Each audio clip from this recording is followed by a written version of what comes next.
સરપંચ સાહેબ એકદમ નળિયાવાળા મકાનમાં રહેતા હતા. અમે ચોમાસું આવે એટલે શું છે, ઉપરથી પાણી પડે એટલે અમે અહીં પાણી પડે એટલે પાછા પેલી બાજુ જવાનું, ત્યાં પડે એટલે પાછા પેલી બાજુ ખસવાનું.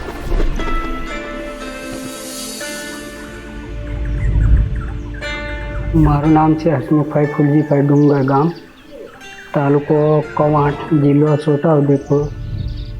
એકદમ અમારે ટાંટા બાંધીએ એટલે અમે પેલા કપાસના કઠિયાના ટાંટા બાંધીને પછી થાબામાં એ રીતે અમે રહેતા હતા. આવા એકદમ ટાંટા ખુલ્લા એટલે અંદર કોઈ બી જનાવર પણ આવીને પહેરી જાય છે, પણ એ ભગવાનનું કરવું અમને કોઈ છું નથી. તે ટાઈમે અમારે નીચે ઊંઘવાનું, તે ટાઈમે અમારે લાઇટ હતી કે કંઈ હતું નહીં. ગરમી પડે એટલે છોકરા તને ત્યાં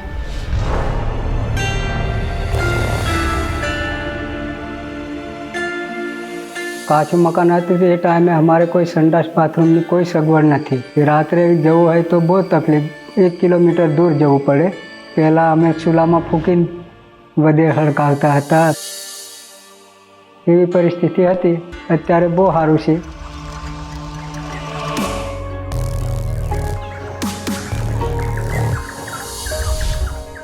સરપંચ સાહેબ, તલાટી સાહેબે માહિતી આપી છે કે આ રીતની તમારે અરજી કરવાની, ડૉક્યુમેન્ટ બધા આપી દેવાના. અમે જે ડૉક્યુમેન્ટ હતો એ અમે જમા કરાવ્યા છે. એ જમા કરાયા પછી અમને 4 મહિનામાં પેમેન્ટ મળ્યું છે. એનું પહેલો હપ્તો 30નો મળ્યો, બીજો હપ્તો 80નો, ત્રીજો હપ્તો 10નો. પ્રધાનમંત્રી આવાસની સહાય અમને મળી છે. ત્યારે હવે અમારું પાકું મકાન બની ગયું છે. અમે પાકા મકાનમાં રહીએ છીએ.